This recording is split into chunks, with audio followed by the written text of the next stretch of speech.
La mujer que ves en pantalla había denunciado varias veces al hombre que durante años convirtió su relación en un infierno. Se separó de él, intentó mantenerlo lejos y comenzó a reconstruir su vida junto a sus 2 hijos. Pero una mañana, su expareja consiguió convencerla de encontrarse con él, usando como excusa algo que difícilmente podía ignorar: el dinero para los pequeños. Horas después, aquel hombre hizo una llamada escalofriante a la familia y desapareció. Lo que comenzó entonces fue la búsqueda de una joven madre y la persecución de un prófugo que terminó cayendo, casi por accidente, a cientos de kilómetros de distancia. Te invito a quedarte hasta el final para conocer todos los detalles de esta terrible historia que sucedió en Colombia. El caso de Daniela Espitia. Todos los días convivimos con la maldad. Somos testigos de la parte más oscura del comportamiento humano. El sufrimiento provocado por un individuo a otros es algo latente en nuestra sociedad. En Investigadores Criminales nos adentraremos en ese lado oscuro de la humanidad. Traeremos a la pantalla los más perversos crímenes y trataremos de entrar en la mente de esos seres que cometen los más terribles actos. Yo soy José y el día de hoy te traigo otro caso más. Pero antes de comenzar, quiero que me digas desde dónde nos estás viendo. Nos gusta mucho saber hasta dónde llegan estas historias.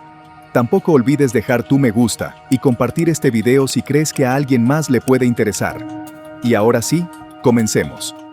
La tarde del 17 de agosto de 2020, los empleados de un motel ubicado en el centro de Barranquilla comenzaron a inquietarse por una de sus habitaciones.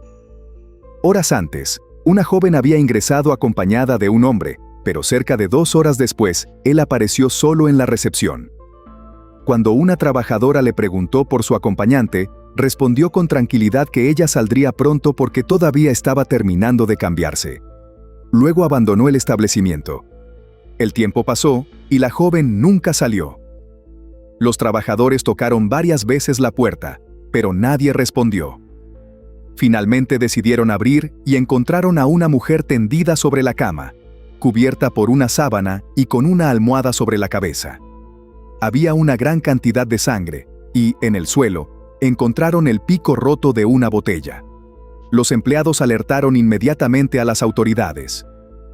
La joven fue trasladada sin identificar, pues en la habitación no estaban sus documentos ni otras pertenencias personales. Mientras tanto, en otro punto de Barranquilla, una familia buscaba desesperadamente a Daniela Espitia Flores, una joven de 21 años que había salido de casa esa mañana asegurando que regresaría pronto. Su madre, Jenis Patricia Flores, comenzó a recorrer centros médicos con la esperanza de encontrarla. Más tarde recibió una llamada de la policía pidiéndole que acudiera a la morgue porque habían encontrado a una joven cuyas características coincidían con las de su hija. Daniela había nacido alrededor de 1998 en Barranquilla y era la cuarta de 5 hermanos. Creció principalmente junto a su madre, su abuela y otros familiares cercanos. Quienes la conocieron la recordaban como una joven alegre, extrovertida y enérgica, apasionada por el baile y capaz de convertirse fácilmente en el centro de las reuniones familiares. También era especialmente detallista con las personas que quería. Disfrutaba preparar sorpresas y celebrar los cumpleaños de sus seres queridos. Esa cercanía con su familia se mantuvo mientras crecía y comenzaba a asumir responsabilidades mucho mayores, especialmente después de convertirse en madre, siendo todavía muy joven. Desde niña, Daniela conocía a Deimer Eduardo Díaz Mendoza, un joven aproximadamente 5 años mayor que ella que vivía muy cerca de su familia. Habían crecido compartiendo juegos y salidas, hasta que aquella amistad comenzó a transformarse. Daniela tenía apenas 13 años cuando inició una relación sentimental con él. Con el tiempo se casaron y formaron una familia. Daniela se convirtió en madre por primera vez antes de cumplir los 16 años, y aproximadamente 3 años después nació su segunda hija. Deimer, por su parte, intentó estudiar, aunque no terminó su formación. La llegada de sus hijos obligó a Daniela a asumir responsabilidades desde muy temprano. Su madre recordaba que tenía una dedicación especial hacia los pequeños y que, Aun cuando debía dividir su tiempo entre el trabajo y la crianza, procuraba estar pendiente de sus necesidades. Los problemas económicos eran frecuentes, pero Daniela buscaba la manera de salir adelante. Trabajaba como asesora de ventas en una tienda de celulares y tenía entre sus planes retomar sus estudios para prepararse profesionalmente. Sus hijos se habían convertido en una parte fundamental de las decisiones que tomaba sobre su futuro. La relación con Dahmer estaba lejos de ser tranquila. Tenía un carácter violento e impulsivo, consumía estupefacientes y desde los primeros años comenzó a maltratarla.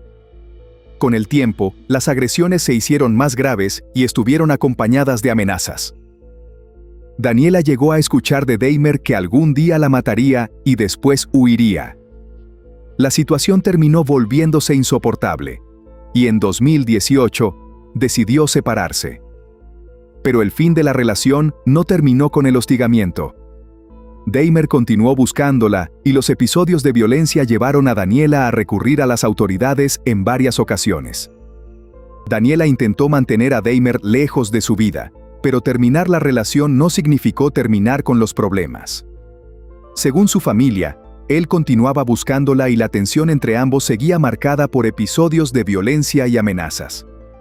Daniela comenzó entonces a recurrir a las autoridades tratando de encontrar protección frente a una situación que no conseguía detener por sí sola. Según los reportes recopilados, se registraron 2 casos en la fiscalía y otros 3 en comisarías de familia relacionados con la violencia que sufría. La última denuncia fue presentada el 8 de mayo de 2020. Daniela quería mantener la distancia y concentrarse en sus hijos, su trabajo como asesora de ventas y el proyecto de retomar sus estudios para construir una vida independiente de Dahmer. Durante la pandemia, Jenny se enfermó y tuvo que recibir atención hospitalaria. Cuando regresó a casa, Daniela decidió mudarse con ella para acompañarla durante su recuperación.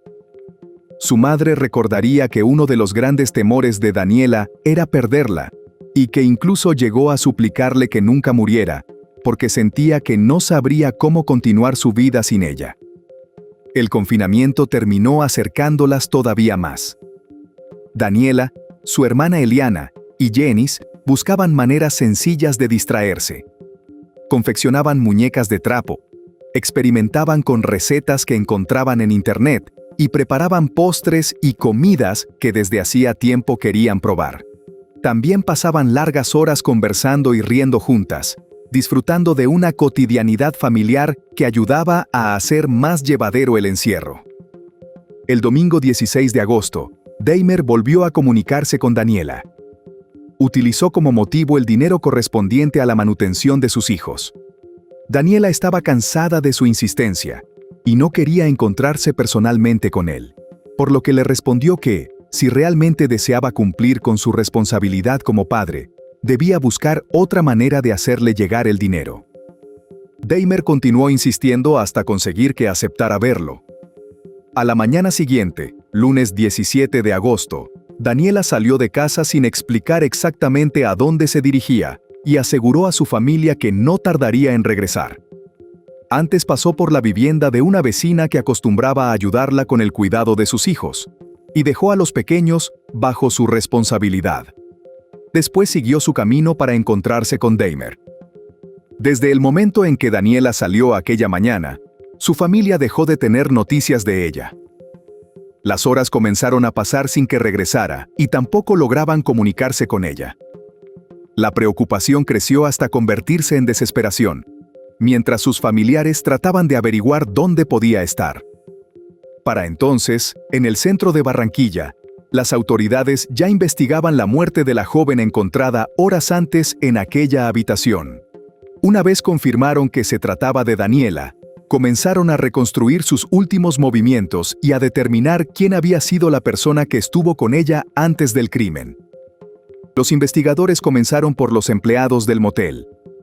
Sus testimonios establecieron que Daniela no había llegado sola. Había ingresado acompañada de un hombre poco antes del mediodía, y aproximadamente 2 horas después. Ese mismo individuo abandonó el establecimiento sin ella. Los trabajadores pudieron reconocerlo posteriormente como Dahmer. Las cámaras de seguridad aportaron una evidencia todavía más clara. Las grabaciones mostraban a Daniela entrando junto a Dahmer, y horas después, a él saliendo solo y llevando consigo el bolso de la joven. Para Janice tampoco había demasiadas dudas. Al conocer lo ocurrido, señaló al excompañero de su hija como la persona sobre la que debían concentrarse las autoridades. La inspección de la habitación permitió a las autoridades establecer la violencia del ataque. Daniela presentaba una grave herida en el pecho, y cerca de la cama, los investigadores encontraron el pico roto de una botella. Los elementos recopilados indicaban que aquel objeto había sido utilizado para atacarla hasta provocarle una lesión mortal. También se consideró que Daniela había sido asfixiada con una almohada, la misma que los empleados encontraron colocada sobre su cabeza. Sus pertenencias personales no estaban en la habitación. Habían desaparecido su cartera, su teléfono celular y parte de su ropa. Las evidencias encontradas en el lugar comenzaron a complementar lo que ya mostraban las cámaras y relataban los testigos. Pero había otro elemento que apuntaba directamente hacia Dahmer. Según Janice, aquel mismo día recibió una llamada suya en la que, con una inquietante frialdad, le dijo que había acabado con la vida de Daniela. La mujer quedó paralizada al escucharlo, y en un primer momento, quiso convencerse de que podía tratarse de otra amenaza. No era la primera vez que Dahmer decía algo semejante. De acuerdo con la familia, anteriormente había amenazado con matar a Daniela, huir y después comunicarse con ellos para contarles lo que había hecho. Por eso, aunque aquellas palabras provocaron temor inmediato, sus familiares todavía se aferraron a la posibilidad de que Daniela estuviera herida y comenzaron a buscarla en centros médicos de Barranquilla. Con las grabaciones, los testimonios de los empleados, los antecedentes de violencia y el relato de la familia, Dahmer quedó señalado como el principal sospechoso. El caso quedó a cargo del fiscal mientras los investigadores verificaban también los episodios de violencia intrafamiliar denunciados anteriormente por Daniela. Las autoridades solicitaron una orden de captura por feminicidio agravado. Sin embargo, cuando comenzaron a buscar a Dahmer, ya no pudieron localizarlo. La preocupación de la familia aumentó porque conocían sus amenazas y su comportamiento violento. El hombre que había sido visto entrando al motel con Daniela ahora se encontraba prófugo. Mientras Dahmer permanecía prófugo, la familia de Daniela tuvo que enfrentar el funeral y una pérdida especialmente difícil por los dos niños que quedaban sin su madre. Daniela fue sepultada el 19 de agosto en el cementerio Calancala, al sur de Barranquilla, rodeada de familiares y personas que exigían justicia. Janice recordaba aquellos meses de confinamiento que había compartido tan de cerca con su hija y una frase que ahora resultaba especialmente dolorosa. Daniela le había pedido que nunca muriera porque no sabría cómo vivir sin ella. La situación también golpeó a sus hijos. Según su abuela, la pequeña, de apenas 2 años, dejó de comer, mientras el mayor comenzaba a preguntar por la ausencia de su madre. La fiscalía y las autoridades de Barranquilla intensificaron la búsqueda del sospechoso. Se ofrecieron unos $1,500 como recompensa por información que permitiera localizarlo, mientras se difundía su imagen y se habilitaban canales para recibir datos sobre su posible paradero. Durante la investigación también surgieron versiones de que Dahmer se había comunicado con familiares para pedir ropa y dinero con la intención de escapar. Su propia familia negó haberlo ayudado y aseguró públicamente que rechazaba el crimen y que, si conocía su escondite, informaría a las autoridades. Mientras tanto, Daniela llevaba varios días sepultada y Dahmer continuaba sin aparecer. El 22 de agosto, amigas y familiares de Daniela realizaron un plantón cerca de su residencia, en el barrio Villa del Carmen. Con fotografías y mensajes, exigieron que Dahmer fuera capturado y que el crimen no quedara impune. Entre quienes participaron también existía temor ante la posibilidad de que el hombre continuara cerca del sector. El crimen había provocado indignación más allá del círculo familiar, y volvió a colocar sobre la mesa la violencia que Daniela había denunciado antes de morir. Sus seres queridos también tuvieron que enfrentar comentarios que la responsabilizaban por haber aceptado encontrarse con su expareja, algo que rechazaron mientras insistían en que la responsabilidad por lo ocurrido correspondía únicamente a quien la había atacado. Cuando estaban por cumplirse 3 semanas del crimen, la búsqueda terminó lejos de Barranquilla. El 6 de septiembre, Dahmer fue detenido en Bogotá junto a otro hombre durante un procedimiento relacionado con un presunto robo. En ese momento, los agentes todavía no sabían que tenían frente a ellos al hombre buscado por el caso de Daniela. Al verificar su situación, descubrieron que sobre Dahmer pesaba una orden de captura por feminicidio agravado. Había conseguido desplazarse hasta la capital y permanecer oculto durante varios días. Su detención, ocurrida por un delito distinto al que lo mantenía prófugo, finalmente permitió ponerlo a disposición de las autoridades que lo buscaban desde Barranquilla. Al momento de su captura, Dahmer intentó ocultar quién era presentando una cédula falsa a nombre de otro hombre. Solo después de varias horas, las autoridades lograron establecer que el documento no le pertenecía y confirmaron su verdadera identidad. Además, llevaba 2 teléfonos celulares y una cadena de oro que, según los reportes del caso, pertenecía a Daniela. A los cargos relacionados con el robo se sumaron entonces la falsedad en documento público y la orden que ya existía por el feminicidio. Después de casi 3 semanas huyendo, el intento de utilizar otra identidad tampoco consiguió mantenerlo fuera del alcance de la justicia. Dahmer fue presentado ante la justicia y en una audiencia virtual desde Barranquilla, la fiscalía le imputó el feminicidio agravado de Daniela. Entre los elementos en su contra estaban las grabaciones del motel, los testimonios de los trabajadores, los antecedentes de violencia y las demás evidencias recopiladas durante la investigación. A pesar de esos elementos, Dahmer no aceptó inicialmente su responsabilidad. El juez ordenó que permaneciera privado de la libertad de manera preventiva y fue recluido en la cárcel La Picota, en Bogotá. El proceso penal por la muerte de Daniela continuó mientras él permanecía bajo custodia. El proceso continuó durante los meses siguientes, y finalmente Dahmer llegó a un preacuerdo con la fiscalía. Después de haberse negado inicialmente a aceptar los cargos, reconoció su responsabilidad por el feminicidio agravado de Daniela, evitando que el caso tuviera que avanzar hasta un juicio. En agosto de 2021, casi un año después del crimen, el juzgado condenó a Dahmer Eduardo Díaz Mendoza a 34 años, 8 meses y 20 días de prisión por feminicidio agravado. La sentencia también estableció una inhabilidad de 20 años para ejercer derechos y funciones públicas. Dahmer quedó privado de la libertad por el asesinato de la mujer con quien había crecido, formado una pareja y tenido 2 hijos. Para la familia de Daniela, la sentencia significó una respuesta judicial, pero no podía reparar la ausencia de una joven de 21 años que había intentado terminar una relación violenta y continuar su vida junto a sus pequeños. Daniela había hecho algo que tantas veces se señala como la salida frente a una relación violenta. Decidió separarse. También buscó ayuda, denunció las agresiones e intentó mantener distancia.